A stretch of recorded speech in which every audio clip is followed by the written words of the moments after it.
Penguin presents The Future of Capitalism by Paul Collier, read by Peter Noble.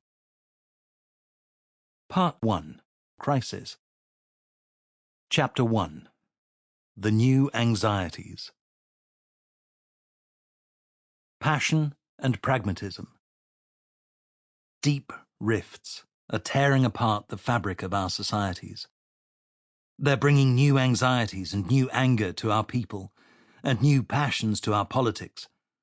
The social bases of these anxieties are geographic, educational, and moral. It's the regions rebelling against the metropolis, Northern England versus London, the heartlands versus the coasts. It's the less educated rebelling against the more educated. It's the struggling workers rebelling against the scroungers and rent-seekers. The less educated, toiling provincial has replaced the working class as the revolutionary force in society. The sans-culotte replaced by the sans-culotte. So what are these people angry about? Place has become a dimension of the new grievances. After a long period during which geographic economic inequalities narrowed, recently they've been widening rapidly. Across North America, Europe and Japan, metropolitan areas are surging ahead of the rest of the nation. Not only are they becoming much richer than the provinces, socially they're becoming detached and no longer representative of the nation of which they are often the capital.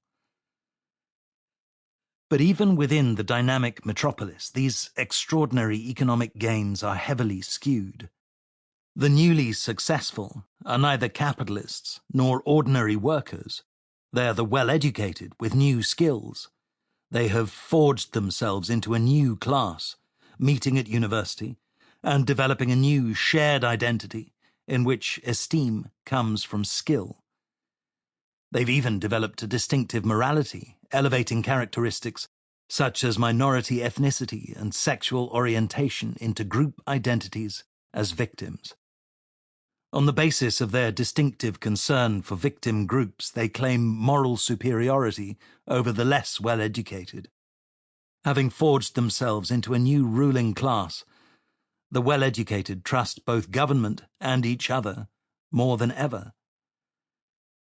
While the fortunes of the educated have soared, pulling up national averages with them, the less well-educated, both in the metropolis and nationally, are now in crisis, stigmatized as the white working class.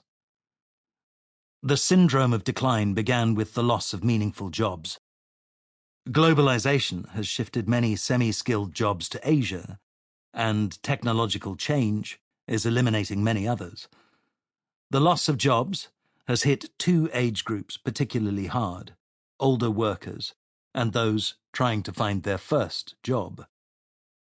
Among older workers, job loss often led to family breakdown, drugs, alcohol, and violence. In America, the resulting collapse in the sense of a purposeful life is manifested in falling life expectancy for whites who have not been to college. This at a time when the unprecedented pace of medical advances is delivering rapidly rising life expectancy for more favored groups. In Europe, social safety nets have muted the extremity of outcomes, but the syndrome is also widespread, and in the most broken cities, such as Blackpool, life expectancy is also falling. Redundant over-50s are drinking the dregs of despair. Yet the less educated young have fared little better. In much of Europe, young people face mass unemployment.